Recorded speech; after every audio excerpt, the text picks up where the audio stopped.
Hey Shaw viewers, Mayor Ken here this morning, and I'm joined, of course, by the Deputy Mayor, my great colleague Vesna Hyam. Councillor, welcome. Good morning, thank you. And we're here this morning, as we always are, excited to be downtown. At Wolf and Crown Tattoo this morning. Greg is our great host this morning, one of the owners. Very excited to meet Greg for the first time this morning. I think it's terrific. You know, I have to say, you know, maybe the mayor is not a target market for Greg's work, but my kids are, and I just couldn't. I'm just amazed looking around the store this morning. The variety and the professionalism here this morning is outstanding, and I hope you get a chance to come down and visit them. They're on 49th and 49th. You can't miss them. So I just think this is another great gem of our downtown. So great to be with you this morning. During the organizational meeting yesterday, council made citizen appointments to committees and boards. Right. Councillor Higham, can you talk a little bit about the importance of citizens participating on committees and boards for the city? Certainly, you know, that's such a great question, and thank you for asking that. I don't think it can be overstated, the importance of citizen volunteers in our community. You know, I've lived here nearly 30 years. I'm currently the chair of the nominations committee for council, appointing these citizens to various boards and committees. And I've been on this committee for all 3 of my terms, and I have seen, you know, it's kind of sad to say, but in this current term, the lowest uptick of citizen applications that I've ever seen. And so I think, you know, I think that could be a product of the pandemic. You know, there's still some fallout that people feel. Could be tied in some ways to some of the economic challenges that we face right now.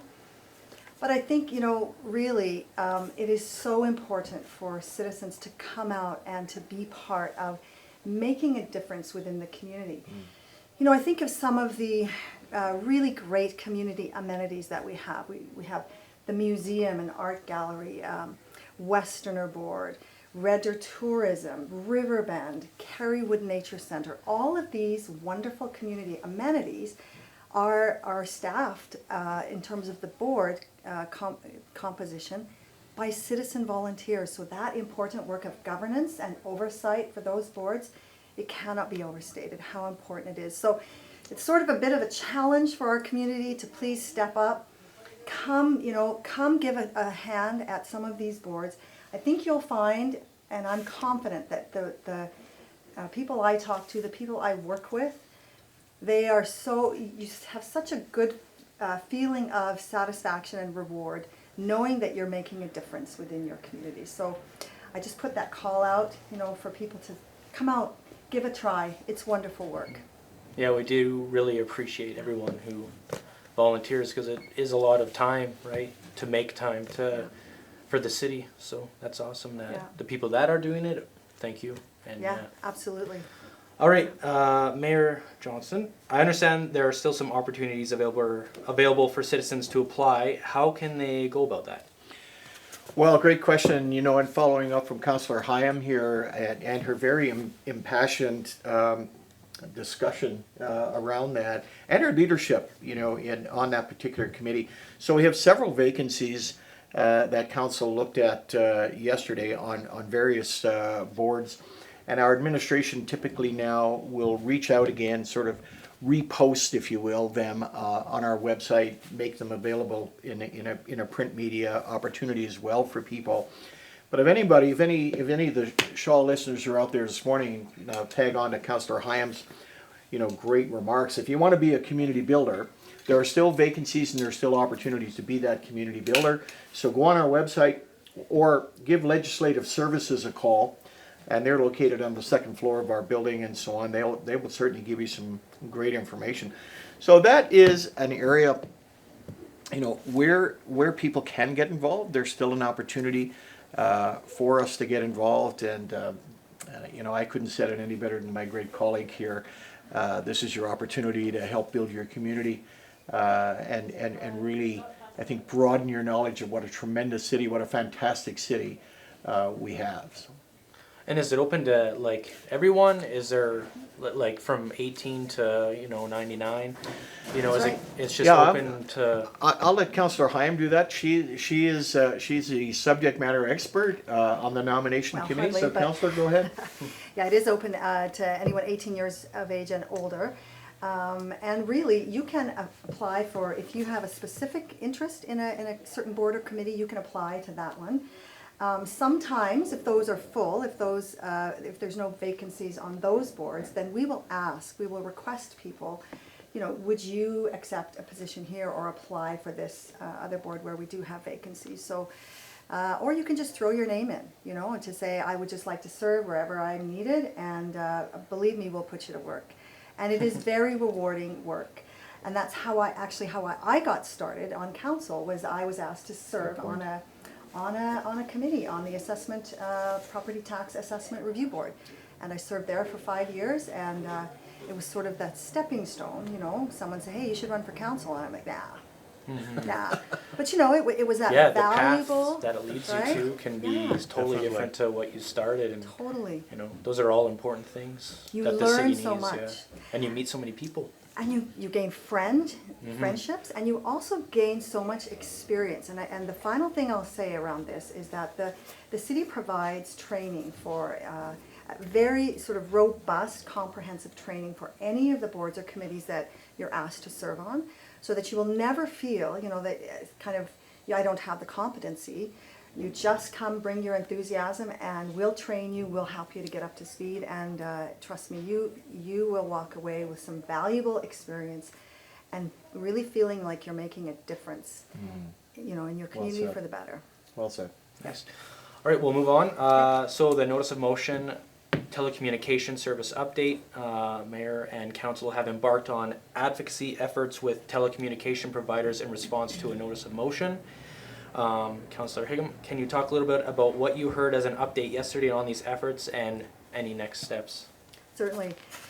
Yeah, and first of all, acknowledge our council colleague, Councillor Lee, who brought the notice of motion forward. And I can tell you that so many citizens have actually, from various parts of the community, Westlake in particular, but also Timberlands and that Clearview area in the northeast, have emailed council to say, yeah, wow, we have been struggling, and thank you so much for raising the profile of this issue, to the telecommunications providers. So in the package, which is all public for citizens to look up online on the city's website, you will find letters from, I think it was TELUS and Shaw Rogers. We received formal letters signed by their CEOs acknowledging council's notice of motion and council's request to have these issues, seriously, in a timely way addressed. And they made commitments that they will put into place, upgraded infrastructure.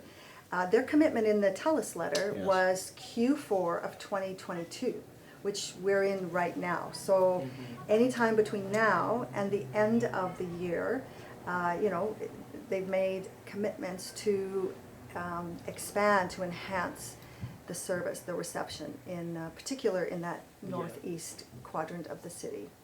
Yeah, it's incredibly a safety concern for citizens. Absolutely. Whenever they need to, Certainly. call the emergency services Yep. or so on and so forth, and not Yep. being able to really, they don't, it's not good, so. Yeah. Yeah. I mean, bottom line, it absolutely can be a safety issue, but it's also, an issue of convenience, for so many businesses who often work from home, right? That's We right. can't overstate the importance of, good communication, being able to connect with your clients, with your whomever, right? Mhm. So, Absolutely, I agree. Okay, so next on the list is a shelter update. Mayor Johnson, can you give viewers an update on the permanent shelter selection process? Yeah, I'm happy to, and I sound a little bit like the proverbial broken record, because the community is obviously in a great state of expectation on the shelter and the shelter announcement and so on, and of course all of council and administration, we understand that. So as of a couple of things, The ministers have changed hands that have the shelter files. So Premier Smith now has consolidated a couple of portfolios into one.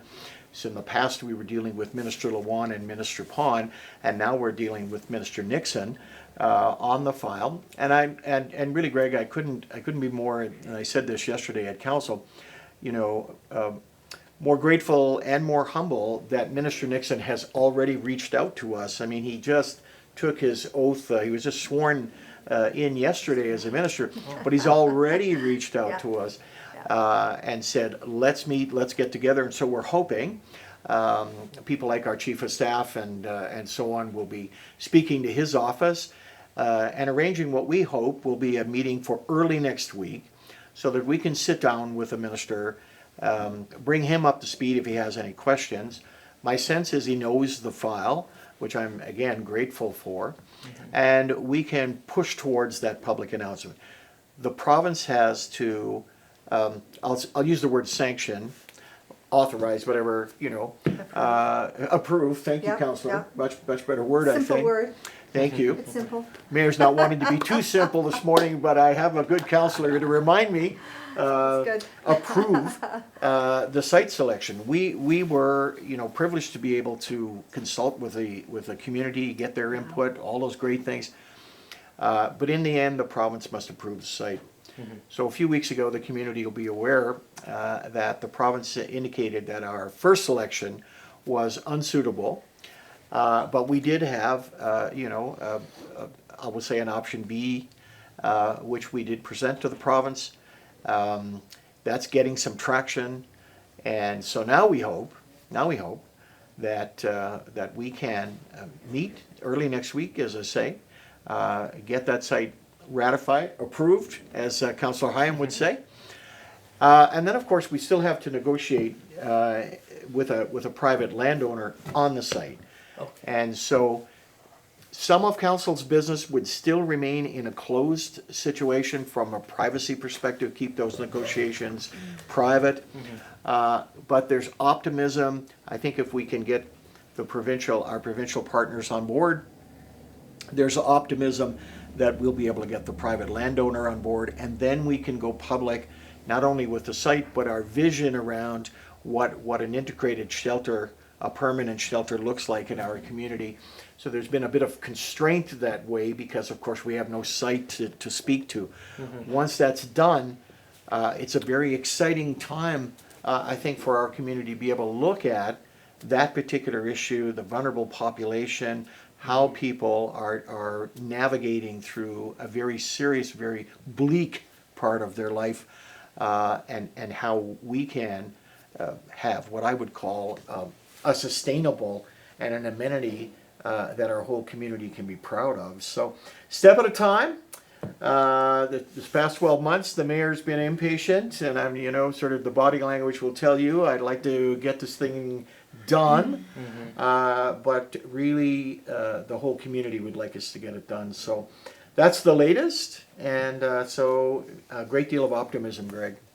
Yeah, I think it's really important to dot your I's, cross your T's, make sure that everyone has their needs facilitated. Yes.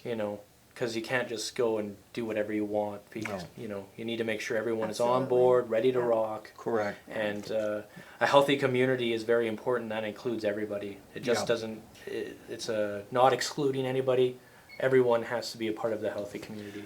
Yeah, thank you for the feedback. Go ahead, Councillor. If I could just jump in, just with one thought, because, and thank you for reminding us that we've been privileged to have input into this decision around location, and we've been advised as well in terms of the operating model, so the next steps that the city will be able to be a sort of a advisor to the province. But this is, at the end of the day, a provincial project.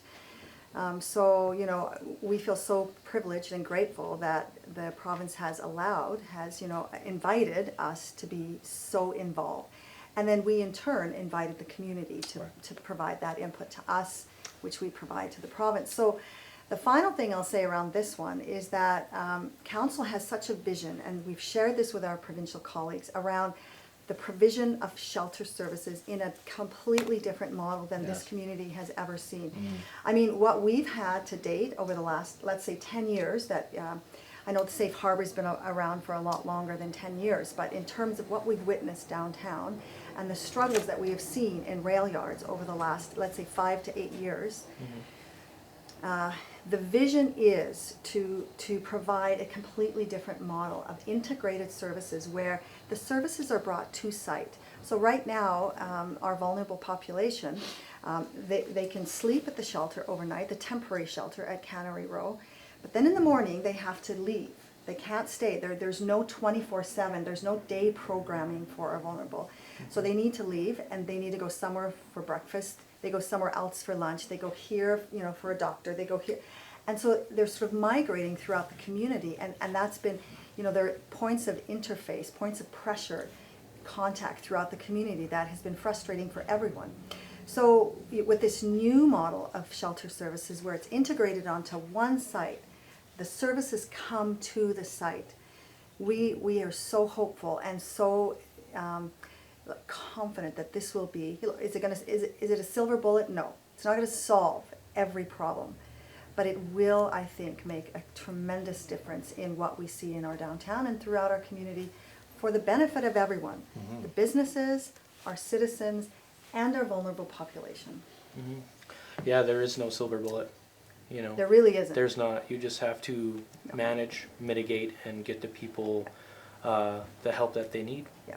And that's that. That is the key, right? Because so Yeah. much of these challenges, dare say addictions, are fueled by mental health or, abuse or some sort of struggles, right? Yeah. Definitely. So the other thing, was there anything else from yesterday's council meeting that you would like to mention to the viewers? Well, Counselor, I'll defer to you, and then I do have a little closing, some closing comments, but Counselor? Sure, I'll just very quickly talk about Riverbed was a subject last night, and we did get first reading. It was sort of a bit of a housekeeping matter, but it did garner a lot of debate or a lot of discussion around the table, the council table.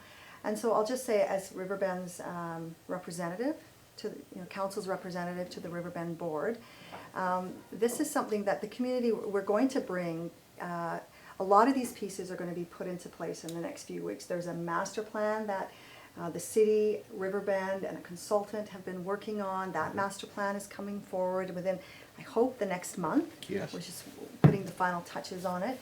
And then a lot of these questions around, the loan, that $1.7 million loan, and how do all these things fit together? A lot of those questions will be answered within the next few weeks. So I just encourage the community to stay tuned, and some really good insights and knowledge, I think, will be shared about Riverbend and what a tremendous community amenity that is, and the vision we have for it going forward from this master plan process. And I want to add, it's great to see Ellie here this morning, Greg, and she reminded me So sweet. of some things that I said at council yesterday, and that was Business of the Year. So you might say, my goodness, how does Ellie and the mayor connect around Business of the Year? Well, one of the winners in the Business of the Year category was the Red Deer Humane Society, and the great work they do around pets and animal adoption and so on. But the broader issue was what a great community celebration Business of the Year was. And there's such an optimism in our community, all parts of our community. We've come through COVID now. Our doors are open. This is typical of the rebirth in your business and what you're doing this morning. So thank you for that. So it's pretty outstanding as to what's happening in business and so forth. So folks, celebrate our local businesses, buy local. And I will say, if we're signing off with Mayor Ken and Councillor Vesna this morning, how grateful we are. We're coming up on a year. We're coming up on a year with you and a year with Shaw. And I just want to say thank you. Thank you to Shaw for allowing us, to come in and talk to our citizens, to feature such great business businesses and business owners, proprietors like Greg. We've had a tremendous year with Shaw. We look forward to another one. And until next time, this is Mayor Ken and Councillor Hyam You bet. signing off. Take care. Have a great day, folks.